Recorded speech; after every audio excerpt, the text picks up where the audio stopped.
Assalamualaikum warahmatullahi wabarakatuh. Nama saya Anissa Hidayatul Mustafa, program studi Manajemen Zakat dan Wakaf semester 4. Video ini dibuat untuk memenuhi tugas akhir dari mata kuliah Ekonomi Mikro Islam, dosen Ibu Ayu Az-Zahra.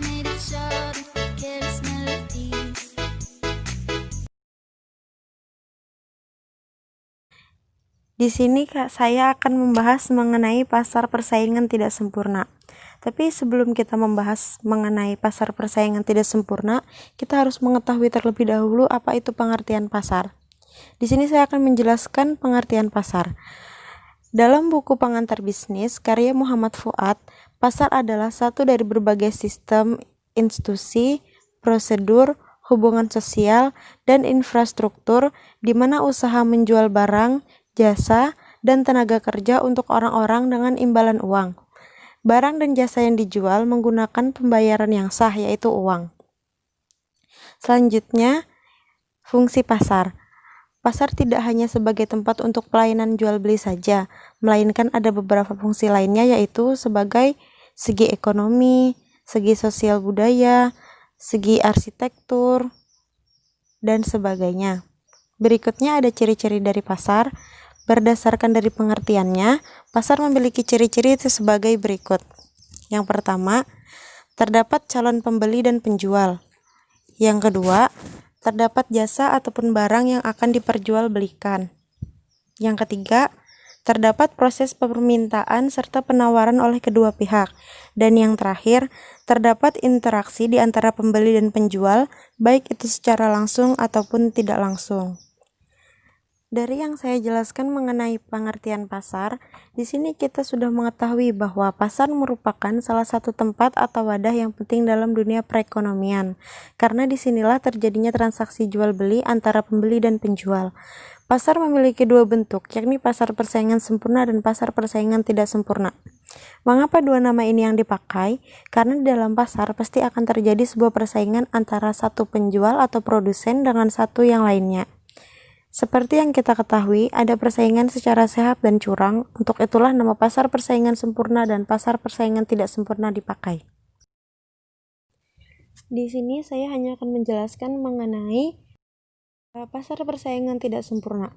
Perlu kita ketahui bahwa pasar persaingan tidak sempurna adalah suatu bentuk pasar yang tidak terorganisir secara sempurna, atau bisa juga disebut sebagai bentuk pasar yang kehilangan satu atau lebih ciri-ciri yang dimiliki oleh pasar persaingan sempurna. Karena dalam pasar persaingan tidak sempurna, peran dari pembeli dan penjual hilang, mereka tidak memiliki keleluasaan untuk menetapkan atau menentukan harga suatu produk. Pasar persaingan tidak sempurna juga memiliki beberapa ciri, antara lain yang pertama, jumlah penjual yang ada sangatlah terbatas. Yang kedua, jumlah pembeli di dalamnya banyak. Yang ketiga, sulit untuk masuk ke dalam pasar karena banyak hambatan dan gangguan di dalamnya. Yang keempat, produk yang beredar di pasar atau yang diperjualbelikan bersifat homogen atau satu jenis saja serta tidak adanya produk pengganti atau substitusi.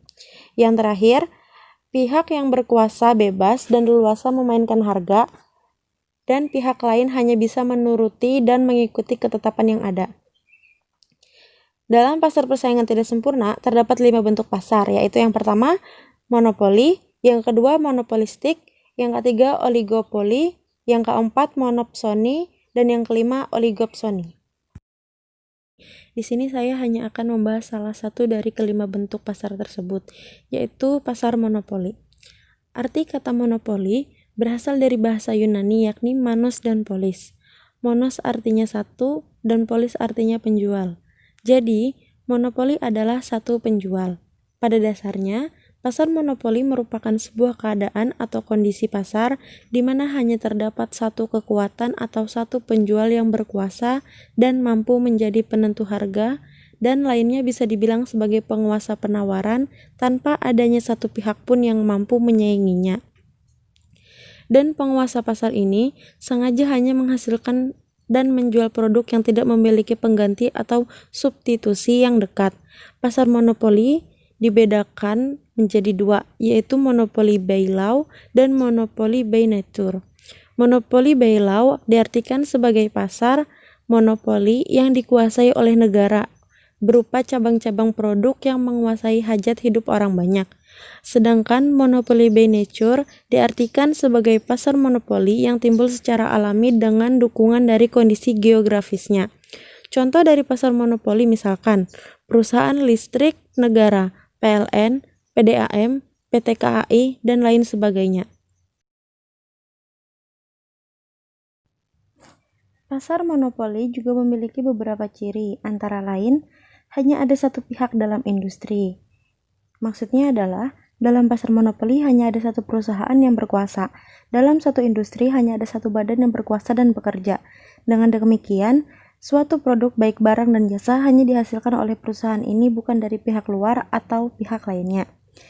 Ciri yang kedua, tidak terdapat produk pengganti. Maksudnya adalah perusahaan di dalamnya hanya menghasilkan satu jenis produk saja, sehingga tidak ada produk yang mampu menggantikannya. Produk tersebut memang benar-benar satu-satunya yang ada di pasar dan tidak ada produk menggantinya. Mau tidak mau, seorang konsumen harus memilih produk tersebut, dikarenakan tidak ada alternatif lainnya. Contohnya adalah aliran listrik yang tidak bisa digantikan oleh produk lain yang mirip dengannya. Ciri-ciri yang ketiga, sulit untuk masuk ke dalam pasar. Maksudnya, untuk memasuki pasar monopoli sungguh hal yang mustahil dan sulit, karena penguasa yang ada di dalamnya berusaha dengan segala cara untuk menghalangi atau membentengi kekuasaan yang mereka miliki dari pendatang baru. Ada beberapa hambatan yang harus dihadapi oleh pendatang baru yang ingin masuk ke dalam pasar ini, yaitu hambatan yang bersifat legal, timbul dari undang-undang yang menjadi pelindung. Ada juga yang bersifat teknologi, di mana teknologi yang digunakan sungguh canggih dan bagus sehingga sulit untuk ditiru oleh pihak lainnya. Selain itu, juga ada yang dari sisi keuangan, yakni modal yang harus dimiliki amatlah banyak. Ciri-ciri yang keempat yaitu sebagai penentu harga. Maksudnya, dalam pasar monopoli ini, pihak yang berkuasa memiliki wewenang dan kebebasan untuk menentukan dan menetapkan harga pasar. Dengan demikian, pihak lain mau tidak mau harus menuruti dan mengikutinya. Ciri-ciri yang kelima, iklan ataupun promosi tidak diperlukan. Mungkin kita bertanya-tanya mengapa iklan dan promosi dalam pasar ini tidak diperlukan. Karena pada dasarnya, dalam pasar monopoli hanya terdapat satu penguasa yang dimana mereka memiliki kekuasaan penuh dan tidak mungkin tertandingi oleh yang lainnya. Oleh karena itu, iklan atau promosi tidak diperlukan lagi. Nah, setelah kita memahami bentuk atau struktur dari pasar persaingan tidak sempurna, hal ini akan berguna baik bagi pihak akademis maupun pihak manajemen. Bagi pihak manajemen suatu perusahaan, pengetahuan akan struktur itu salah satunya akan digunakan sebagai pemetaan kompetitor. Pihak manajemen juga butuh alat pembantu untuk meningkatkan performa perusahaan, yakni laporan keuangan. Untuk masalah pencatatan dan pelaporan keuangan, jurnal bisa menjadi instrumen yang diandalkan. Jurnal adalah software akuntansi online yang menyediakan fitur-fitur terkait akuntansi secara real-time dan cloud-based. Dengan jurnal, pihak manajemen bisa melihat berbagai alat yang dibutuhkan untuk analisa bisnis, seperti rasio profitabilitas, solvabilitas, turnover inventory, dan masih banyak lagi. Nah, itu saja yang bisa saya sampaikan mengenai persaingan pasar tidak sempurna. Selanjutnya saya akan membahas dua soal yang akan saya jawab langsung. Soal yang pertama, apakah bentuk atau struktur pasar mempengaruhi pangsa pasar? Jawabannya adalah, jenis struktur pasar menentukan pangsa pasar suatu perusahaan. Jika ada satu jenis perusahaan saja dalam suatu pasar, perusahaan tersebut akan menguasai seluruh pangsa pasar dan permintaan pelanggan hanya tertuju pada perusahaan itu saja. Tetapi jika kita meningkatkan jumlah perusahaan menjadi 2, pangsa pasar juga akan terbagi 2. Demikian pula jika ada sekitar 100 perusahaan kecil di pasar, pasar dibagi oleh ke-100 perusahaan tersebut secara proporsional. Oleh karena itu, kesimpulannya adalah struktur pasar jelas mempengaruhi pangsa pasar.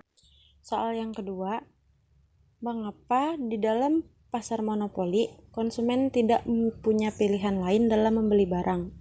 Jawabannya adalah seperti yang dijelaskan tadi bahwa pada pasar monopoli, produk yang dihasilkan oleh produsen tidak memiliki saingan atau tidak dapat ditemukan lagi produk lain sejenis sehingga konsumen tidak memiliki pilihan. Karena pada pasar monopoli, produsen hanya membuat satu barang itu saja, tidak ada jenis lainnya. Jadi konsumen mau tidak mau harus membeli barang yang ada di pasar monopoli tersebut. Looking all over the world, looking for you. We took it all